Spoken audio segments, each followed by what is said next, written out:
The year was 1305, and the streets of London were restless. The air was thick with the smell of mud, sweat, and smoke. Vendors shouted over one another.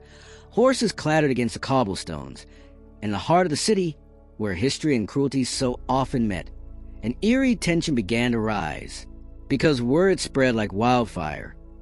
William Wallace, the man the English called a traitor and the Scots called a hero, had been captured. And on this day, England would make an example of him. For years, Wallace had been a phantom in the English king's nightmares. Born around 1270 in the lowlands of Scotland, no one could have guessed that this tall, broad-shouldered man would one day ignite one of the most defiant rebellions in British history. He wasn't born into power or privilege. He wasn't a noble. He wasn't a king. He was something far more dangerous, a man who refused to kneel. From the beginning, Wallace's rebellion wasn't about crowns or thrones. It was about freedom.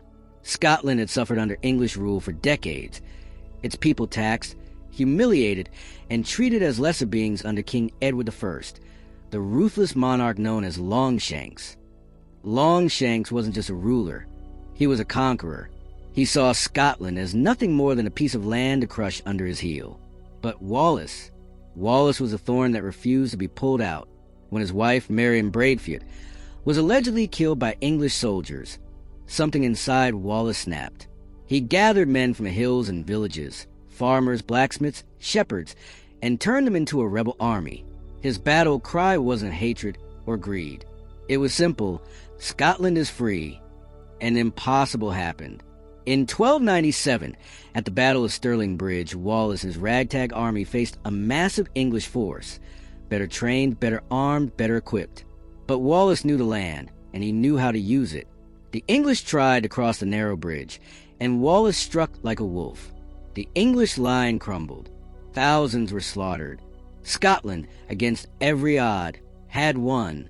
That victory made Wallace a symbol, not just of the Scots, but of every man who had ever felt the boot of tyranny on his neck. Songs were sung in his honor. Churches prayed for him.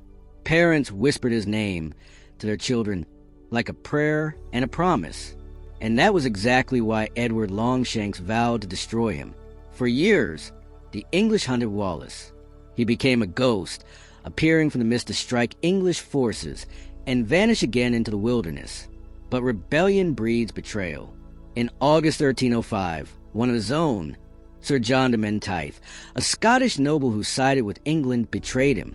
Wallace was captured near Glasgow, bound in chains, and dragged across the border to London.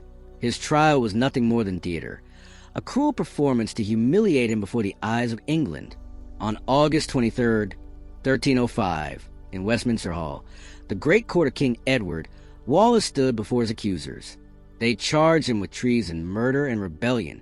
But when they expected him to beg for mercy, Wallace lifted his head and said the words that froze the room: "I could not be a traitor to Edward, for I was never his subject." Those words were a dagger to the heart of English pride. To Edward's men, Wallace wasn't just defiant, he was dangerous. They sentenced him to the most brutal death, reserved for the worst of criminals, to be hanged, drawn, and quartered. And so, on that gray August morning, as the sun rose over London, the people gathered. Some came to jeer. Others came out of morbid curiosity. But there were whispers too, whispers of pity, of admiration, even among his enemies. There were those who couldn't help but respect a man who had stood against a king. From the Tower of London, Wallace was dragged through the muddy streets to Smithfield Market. Not carried, dragged. His hands were bound behind him, his ankles tied to a horse's tail. As the animal moved, the cobblestones tore his skin. The crowd threw rotten food, stones, even dung. But Wallace didn't cry out. Not once. Witnesses said he held his head high the entire way, his long hair matted with blood and dirt, his eyes still fierce, unbroken. For Edward, that pride was a true crime, and he would destroy it, slowly. When they reached Smithfield, the executioners went to work. They built the gallows tall, not for a quick death, but a slow, choking one. Wallace was hoisted up by the neck, but before he could die, before his life would slip away, they cut him down. The crowd roared. He gasped for air, his body trembling but still alive. That was only the beginning. They stripped him naked before everyone. Then, with cold precision, the executioners opened his abdomen, slicing from chest to groin. They pulled out his intestines and organs slowly, deliberately, as if each second of agony was a gift to the watching crowd. But the most haunting part? They made sure he was still alive while it happened. Every time Wallace faltered, they revived him with buckets of water. The smell of blood filled the square. Some spectators turned away. Even soldiers, men hardened by war, couldn't look. Still, Wallace did not scream for mercy. The executioner then reached into Wallace's body, tore out his heart, and held it up before the crowd. "Behold the heart of a traitor," he shouted. And with that, the man who had once stood for a nation finally fell silent. But even in death, Edward wasn't done with him. Wallace's body was dismembered, cut into 4 quarters.